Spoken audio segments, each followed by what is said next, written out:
Jason, you mind coming in here for a minute, please? What's going on, guys? Take a seat. Okay. I'm afraid we're gonna have to probably let you go. You're fired! You got one more chance. I was just in my stride on the camera work. I know it. If you give me one more chance, God, I'll nail it for you, boss. Talk to your boy, man. Calm down, man. Even the way you're hitting my furniture right now makes me not second guess this. But that just means I'm enthusiastic. Jason, you're an enthusiastic guy and you're my friend. This is busy stuff. This ain't personal. But how can you fire me when you don't even pay me? We only have 200 views on the entire show. It's because of your camera work. I'm sorry. We need more. We need to pad the numbers, Jay. And I'm sorry, but you're just not pulling your weight. Sorry, I ruined your show. Say your goodbyes, go home, subscribe to our channel, watch it from the comfort of your own home. And get the fuck out. How do I say goodbye? Dude. These two boys, man. I thought you said boys to men. This show's Coming to you live all the way from Chicago, Illinois. Before an imaginary studio audience in some loser's apartment, it's Late Night with Anthony Anonymous. And co-starring the wickedly talented Jamis Zazapa. And now, your host from the hit series on YouTube, Anthony Anonymous, it's Anthony Panzani! Welcome everybody to Late Night with Anthony Anonymous. You guys been paying attention to the news? It's on 24 hours on just about every channel. St. Mary's Cathedral of San Francisco made the news as it turns out they installed a sprinkler system to run water 24 hours a day around the doorways in order to discourage homeless people from sleeping there. Just like Jesus probably would have done. They apologized and said they're going to stop doing this, but God said it's too late. California, one more year of fresh water. A Canadian has decided to run for president. Senator Ted Cruz announced recently that he's putting in a presidential bid for 2016. Believe it or not one person to date has asked to see his birth certificate. I don't know why, but I can tell you, it's not because he's white. A group of children in New Hampshire recently petitioned their legislature asking that the official bird be changed to a red-tailed hawk. Unfortunately for the kids, the bill did get voted down, but one senator took a particularly strange view when he compared the hawk's hunting techniques to an abortion doctor. Between this and Senator Cruz's comments to a 3-year-old girl that the world is on fire, the Republican Party has decided to change its emblem from an elephant to a cuckoo knucklehead. We have a great show for you tonight. We got Yam Soupy, or whatever the hell his name is, and Justin Kluger, our first stand-up. Give yourselves a round of applause. Hey, we'll do that. Welcome to Late Night with Anthony Anonymous. I'm here with my brother, James Shelter. Don't touch me. Is your guy ready? Yeah, Is our I think comedy so. ready? I think he's ready. Justin, the head shake Kluger, is about to tell us some jokes. Justin Kluger. Right, Chicago. One city guy. Let's talk about a few things. Starting with lubricants, okay? I don't dress up. Main thing about it with me, like an advertising point, I guess, you could say I want to see this out in the world. I want to see some like fluorescence type lubricant. I'm not talking about like when you slap a whole handful onto your hand part. You notice that like on certain things like the ceilings, the walls, alarm clocks, the fish tank, fucking TV remote controllers, little kids' toys, that there's these little smudges, handprints, and it basically just dirty people like myself. I like to walk around barefoot a lot. It's just my thing. I'm sure there's some people out there. Yeah, good for you. Like you walk barefoot. People ask me about it, but I say, what I like to say is that, my two biggest heroes in life are Jesus and John McClane. Officer John McClane of the New York Police Department. you know. I swear to God, James never gets to book anybody again. Plutonium, man, like, and you're about to, you know. Oh, it's awfully funny you mentioned plutonium because I'll tell you, you're bombing pretty damn hard. I can't have this on my show. That's what I'm all about. I'm It's more over. about, It's all over. when-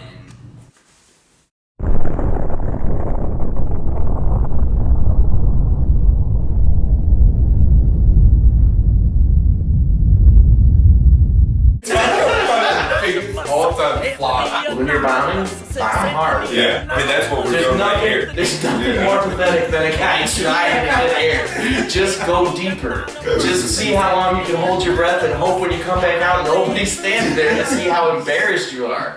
I know you guys remember this format.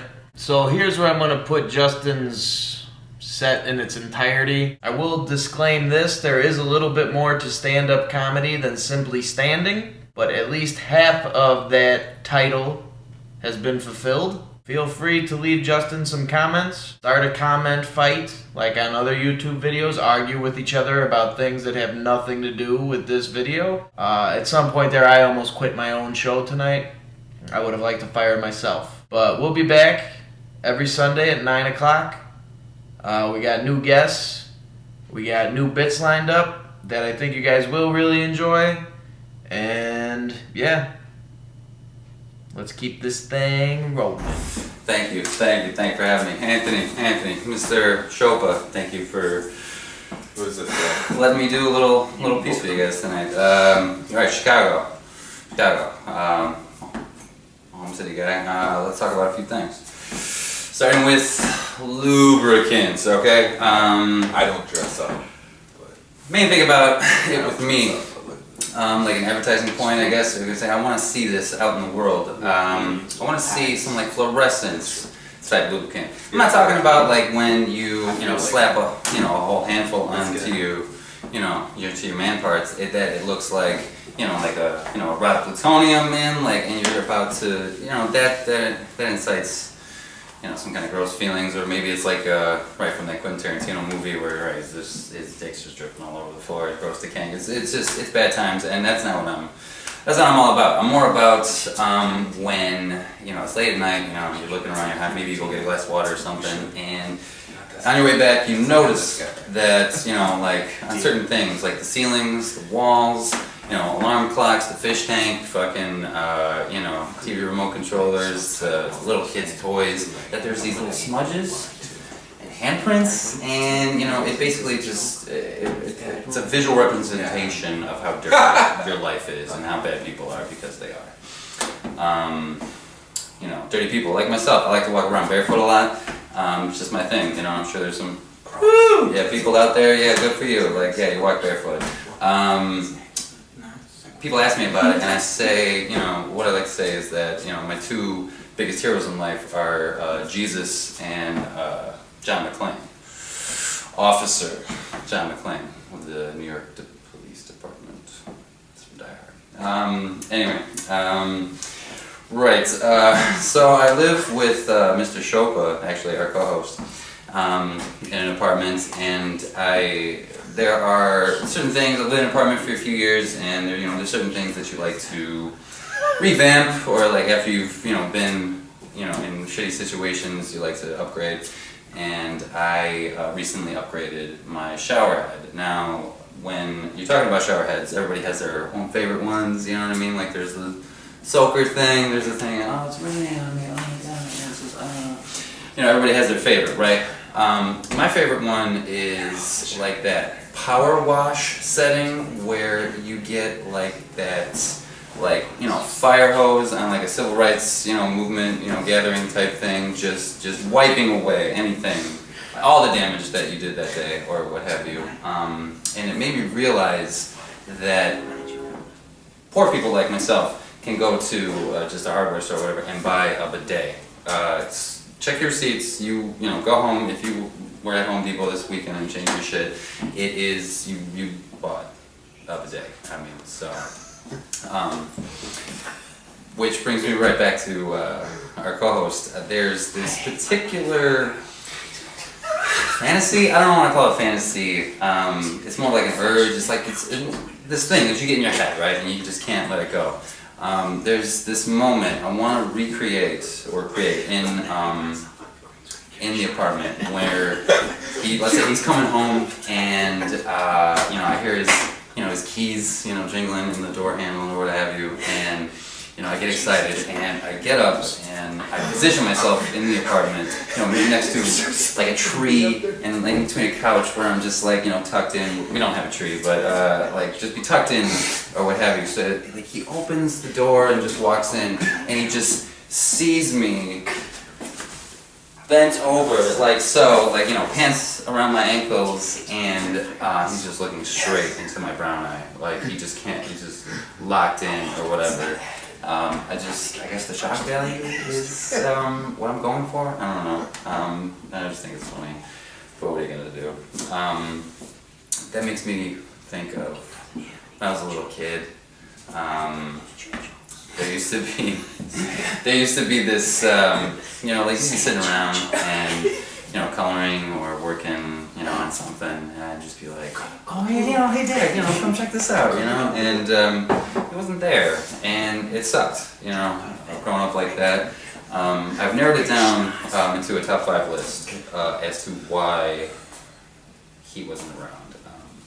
Number 1, he worked a lot, he worked really hard, he was a hard worker. The problem was that his job was to be an alcoholic. So, number two, he was an alcoholic, right? Sad, right? Sad. Third thing, right, he was such an alcoholic, I remember one time he'd come home and, he's, sitting talking to me, he's like, one day, son, I want you to take over the family business, man, and I'm just like, I'm 12, Dad, and, I already gave you half my liver, like, what the, I'll be dead, he just wants to kill me. The fourth thing, isn't really that important. Fifth thing, even when he was home, let's say, like, we could literally just, like, reach out and grab him, he had this thing where, everybody has hobbies and what have you, but his favorite hobby was to like go out in the garage and get high and then like listen to like Def Leppard and stuff like that. It turned into Michelle Branch, which was like really, there was a period where we worried about him for a while, but it's okay now. So that brings me to food, I think, right? Yeah, food. Let's say if there's a fair amount of studly 30-year-olds out there. I'm sure you remember the 90s where there was these commercials that had like those Fruit Loom guys. They were dressed up like fruits, but and stuff like that, life-size, suits and whatever. And I thought it would be cool that like if you could run into people or like fruits, vegetables like that in everyday life. You know what I mean? Because I would knock an onion the fuck out. Because I despise onions. I hate them. Shrek can have all of them. Like, I don't give a shit about onions. You know what I mean? You'd be like at a family party, something like that, Christmas or whatever, there's a buffet or whatever, or someone, I made this dish, like, try something. Like, oh, okay, cool. And are there onions in there? And they say, oh, no. And so, I take a little bit, and clearly there are, and, I go through the motions and you're so good, you're sure that it's just, just slightly spit that onto your plate because you don't want any part of it. I hate onions, you know what I mean? Like, right, you think, right, what's your least favorite, broccoli, cauliflower, stuff like that, spinach. Let's say you were driving and, on the sidewalk you see the spinach just walking along, minding its own business over. Don't tell me that you're not just gonna like plow into it at 60 miles an hour because you absolutely despise spinach. It's just, there's no need for it. I'm a picky eater. That's just how it goes. I'm not a picky lovemaker though. You guys are a hot crowd, so I'll talk a little bit to you about a Vegas story, but you gotta keep it hush hush. There was an instance where, we're in Vegas, early 20s, a couple of guys, one night we were in the Excalibur, right, we're hanging out and playing beer pong, right, how debaucherous, like, right, a couple 20-year-olds playing beer pong in the far in Vegas, but whatever. So we're playing, and then next thing I'm playing against these two guys there. I'm sitting across from them, and there's this woman next to me, and she's asking questions here and there, like just kind of like idle banter. I'm not paying any attention because I'm drunk. And she said during the conversation, she mentioned she was drinking wild turkey. Now, to this point, I've never actually had it, and it's like a fabled drink for me for some reason. I've seen it in movies or whatever. The Punisher, good flick. Tom Shane, my guy. She walks away. I thought it was the end of that. She comes back, puts a drink on the table, and I said something like, "Oh yeah, hey, drink up, it's Vegas or something." And she's like, "No, this is for you." So immediately I realized that I could have sex with her, and so like this little thing that we were doing kind of winds down, and my friends kind of turned their attention to some women that were taking their gaze or what have you, and she just kind of whisked me away to her room that she had in that hotel, and things started to get a little heavy and what have you, and then I passed out. I awake and still kind of hammered. That's never happened to me, I don't think. But kids talk about that all the time. But I don't think it's ever been. But then in this case, it was. And so I wasn't gonna go home from Vegas empty-handed, right? I